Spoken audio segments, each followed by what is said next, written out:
सोचो अगर ईगल की आंखों को एक्सरे बना दिया जाए तो वो इंसान से कितनी ज्यादा दुनिया देख सकता है। ईगल की नजर नॉर्मल नहीं होती, उसकी आंखों के अंदर एक ऐसी स्ट्रक्चर होती है जो उसे सुपर जूम विजन देती है। इंसान की आंख में सिर्फ एक सेंट्रल फोकस होता है, लेकिन ईगल की आंख में दो फोविया होते हैं। इसका मतलब वो एक ही वक्त में दो जगह फोकस कर सकता है। उसकी रेटिना में फोटो रिसेप्टर्स इतने डेंस होते हैं कि वो 4-5 गुना ज्यादा डिटेल देख सकता है। अगर एक ईगल आसमान में 1000 फीट ऊपर हो तो वो नीचे चलती हुई छोटी सी माउस की मूवमेंट भी क्लियरली देख लेता है।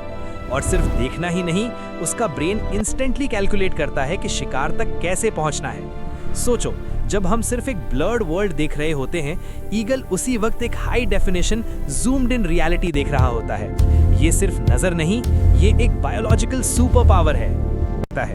अगर एक ईगल आसमान में 1000 फीट ऊपर हो तो वो नीचे चलती हुई छोटी सी माउस की मूवमेंट भी क्लियरली देख लेता है।